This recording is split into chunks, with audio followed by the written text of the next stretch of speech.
This is Lynn Widmeyer, and today I have asked John Maxey, my cyber guru, to explain a phenomenon of AI called hallucinating.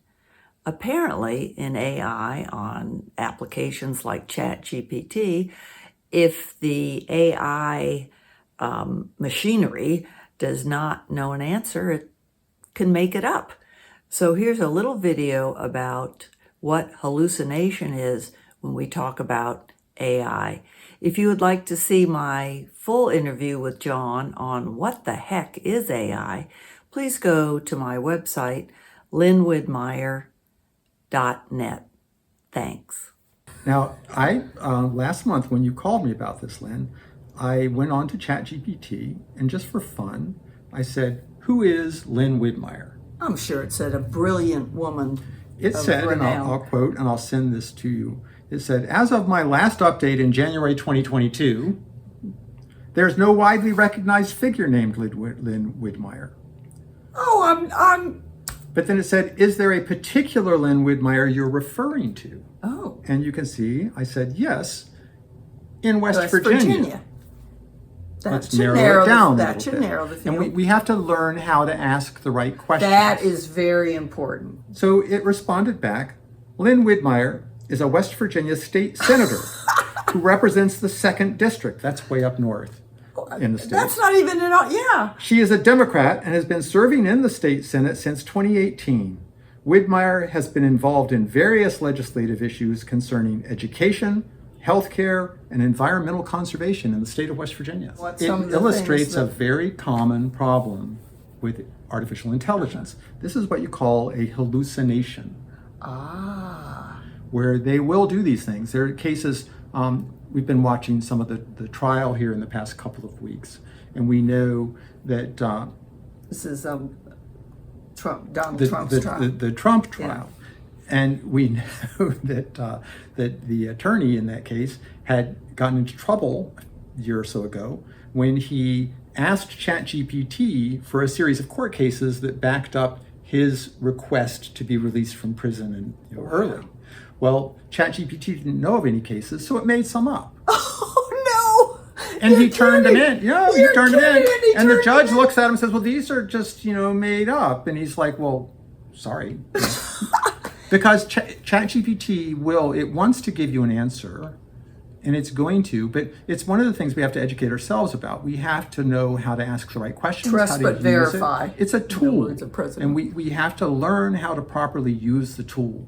Now, would you recommend people to sign on to ChatGPT? Oh, I think it's sort of intriguing. We should. Everybody should. And then what but we can not do, to trust. I'm going to ask it, Lynn. I'm going to say ChatGPT. ChatGPT.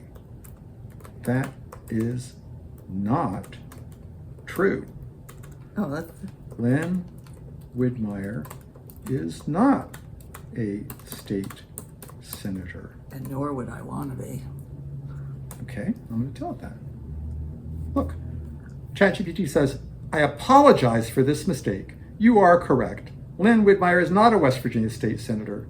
Lynn Widmeyer is a notable figure in Jefferson County, West Virginia. Oh, so it corrected itself. She has served on the Jefferson County Commission and has been actively involved in community issues." When somebody else now asks, "Who is Lynn Widmeyer?" it's going to remember what it said before. It's going to remember the mistake that it made before. Ooh, that gives, now, will it be, when it goes and tries to collect knowledge, is it going on like Facebook pages? Oh yeah, it's going everywhere. Now here's a problem though, or a problem, a huge problem that we should all be a little bit worried about. There are current court cases and a lot of potential legislation to prevent the AI from scanning proprietary copyrighted materials. So the New York Times has said you can't use our stuff. The European Union is passing legislation to prevent it from because you don't want it to steal things, right? You can't do that. So they're banning its access to some kinds of information. The problem is that they're not able to ban it from accessing everything. So if it can't access the New York Times and the Washington Post, is it going to, in 10 years' time, give everybody information based on what it learned from USA Today? and Breitbart. Oh, interesting. The quality of the information that it's able to access is going to matter. It's very important.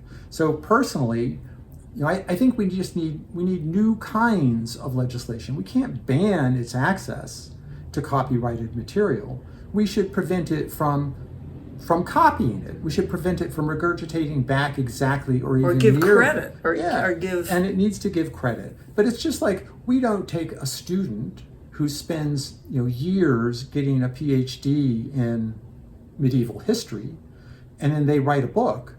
We're not going to sue them for copyright violation because 3 years ago they read somebody else's book, right? Yeah. As long as what they're doing is properly attributed, they attribute their That's sources. the word, properly attributed. Yeah, they have to do that, and it has to be new material. And AI can do that. It can generate new material. It's not always going to be correct. We have to be able to call it on that and recognize when it's hallucinating. But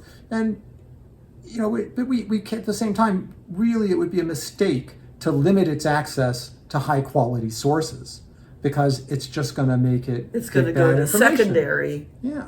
Less. And it's not good. It's like saying, okay, well, we're going to educate people in the United States only using some books and not allowing it to have other books. No, that would never happen. No, we would never do that. It's a mistake to limit people's access to Again, information. if I were a senator in West You would Virginia, take care of that. I would take care of that.